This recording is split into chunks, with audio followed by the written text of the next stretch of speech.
ఇది దాదాపు 2 సంవత్సరాలు నుంచి ఈ కేసు నడుస్తూ ఉంది. ఈ కేసులో చాలా మందిని అరెస్ట్ చేస్తున్నారు. ఫస్ట్ ఛార్జ్ షీట్ వేశారు, రెండో ఛార్జ్ షీట్ వేశారు. ఛార్జ్ షీట్ సుప్రీంకోర్టులో సుప్రీంకోర్టులో కూడా ప్రొడ్యూస్ చేస్తున్నారు. అరెస్ట్ అయిన వాళ్ళందరూ బెయిల్ మీద బయటకు వచ్చినారు. ఇవాళ ఏ కారణం లేకుండా సడన్ గా సిట్ అని ఒకటేసి ఈరోజు హరీష్ రావు గారిని విట్నెస్ కింద సంబంధించాము. వారు లా అబైడింగ్ సిటిజన్ గా ఒక బాధ్యతాయుతమైన పొజిషన్ లో ఉన్నారు కాబట్టి వారు పోలీసులు నోటీసుని ఆధారం చేసుకుని ఇలా 11 గంటలకు వచ్చారు. ఇప్పుడు ఎంత అవుతుందండి టైం? మీ గడియారాలలో చూసి చెప్పండి. 4:30 11 నుంచి 4:30 అంటే దాదాపుగా 6 గంటలు. 6 గంటల సేపు ఒక మాజీ మంత్రిని, ఒక ఎమ్మెల్యే ఏ రకంగా పోలీసులు ఈ రకంగా పోలీస్ స్టేషన్ లో ఉంచుతారు. ఇది చూశారు కదా. ఇప్పుడు ఈ జరిగే అన్యాయాన్ని మీ ముందు మాట్లాడుతూ ఉంటే ఏ రకంగా డిస్టర్బ్ చేస్తున్నారో చూడండి. లాయర్ని అలో చేయలేదు. లాయర్ని అలో చేయకుండా మీరు న్యాయవాదిగా చెప్పండి, ఒక ఎమ్మెల్యేగా ఆయన అడ్వకేట్ని అలో చేయాలి. నిన్న రాత్రి అడ్వకేట్ల నేమ్స్ ఇచ్చుకున్నారు, ఎవరెవరు వస్తున్నారని. 2 అడ్వకేట్ల నేమ్స్ ఇచ్చాము. ఆ 2 వారిని అకంపెయిన్ చేశారు, వారిని లోపలికి తీసుకున్నారు, వీళ్ళని బయటనే ఉంచేశారు.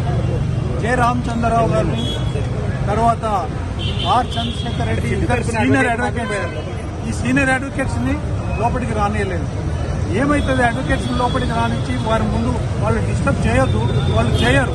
వాళ్ళు చేసిన బయటికి పంపించండి. తర్వాత వాళ్ళని విజువల్ డిస్టెన్స్ లో పెట్టే సరిపోతుంది, అది కూడా చేయలేదు. కాబట్టి ఇదంతా కూడా ఇష్టారాజ్యంగా జరుగుతూ ఉన్నది. దీనికి రాజకీయ కోణం ఉన్నట్టుగా మేము అనుకుంటున్నాము. హరీష్ రావు గారి మధ్యకాలంలో ప్రభుత్వం చేసే అనేక అక్రమమైన పద్ధతుల్లో ఏదైతే చర్యలు తీసుకుంటుందో గవర్నమెంట్, ప్రభుత్వ భూముల విషయంలో కానివ్వండి, తర్వాత హైడ్రా విషయంలో కానివ్వండి, 5 గంటలుగా విచారిస్తారు. అనేక విషయాలలో వారు కోర్ట్ ఫ్రంట్ లో ఉండి ప్రతిపక్షం తప్పనిసరిగా ఉంటుంది. హరీష్ రావు గారు ఏమన్నా ఇప్పుడు దాదాపు ఆయనకి 50 సంవత్సరాలు దాటున్నది. ఆయనకి డయాబెటిక్. ఆయన 6 గంటల సేపు ఏముంటుంది మాట్లాడే దానికోసం. అడ్వకేట్ ని అలో చేస్తే ఏం నష్టం వస్తుంది? ఇదివరకే సుప్రీంకోర్టు దాంట్లో డైరెక్షన్స్ ఇచ్చినది. ప్రభాకర్ రావు గారికి అడ్వకేట్ ని అలో చేస్తున్నారు. ఎందుకు చేయట్లేదు?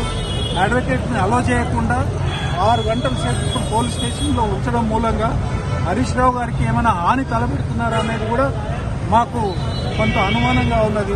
ఆయన మీద ప్రెషర్ పెడుతున్నారో తెలియదు. కాబట్టి ఇవన్నీ కూడా పద్ధతిగా జరగాల, పద్ధతిగా జరగట్లేదు. చట్టాన్ని గౌరవించే ఒక నోటీస్ ఇస్తే ఆ నోటీస్ పోలీసుల నుండి అలా హరీష్ రావు గారు వచ్చారు. వస్తే ఈ పద్ధతిలో 6 గంటల సేపు అతన్ని పోలీస్ స్టేషన్ లో పెట్టి ఏం చేస్తున్నారో తెలియదు. కాబట్టి మేము ఖచ్చితంగా ఒకటే డిమాండ్ చేస్తున్నాం, ఏంటంటే ఏదైనా పారదర్శకంగా ఉండాలి. అది విచారణ కానివ్వండి, ఏదైనా కానివ్వండి, ఇందులో పారదర్శకత కనిపించట్లేదు.